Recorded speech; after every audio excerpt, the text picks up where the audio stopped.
Telangana assembly ఎన్నికల polling సందర్భంగా రాష్ట్ర వ్యాప్తంగా బుధ గురువారాలు 2 రోజుల పాటు పాఠశాలలకు సెలవులు ప్రకటించింది. జిల్లా ఎన్నికల అధికారులుగా వ్యవహరిస్తున్న పలువురు కలెక్టర్లు ఉత్తర్వులు జారీ చేసిన సంగతి విదితమే. ఇక ఎన్నికల విధుల్లో పాఠశాల, ఇంటర్ విద్యాశాఖ, సాంకేతిక ఉన్నత విద్యాశాఖల సిబ్బంది పాల్గొంటున్నారు.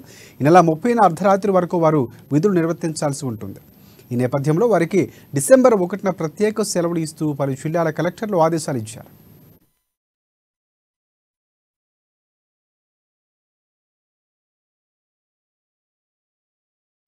ఇక తెలంగాణ ఎన్నికల సందర్భంగా పోలింగ్ నవంబర్ 30న సెలవును ఇవ్వని సంస్థలపై కూడా ఎన్నికల చట్టాల ప్రకారం కేసు నమోదు చేయాలని ఆదేశిస్తూ రాష్ట్ర ముఖ్య ఎన్నికల అధికారి వికాస్ రాజ్ ఉత్తర్వులు జారీ చేశారు. రాష్ట్రంలోని అన్ని ప్రభుత్వ, ప్రైవేటు సంస్థలతో పాటు ఐటీ సంస్థలకు కూడా ఇవి వర్తిస్తాయని చెప్పారు. దీన్ని ప్రజా ప్రాతినిధ్య చట్టం ప్రకారం తీవ్ర నేరంగా పరిగణించాల్సి ఉంటుందని హెచ్చరించారు.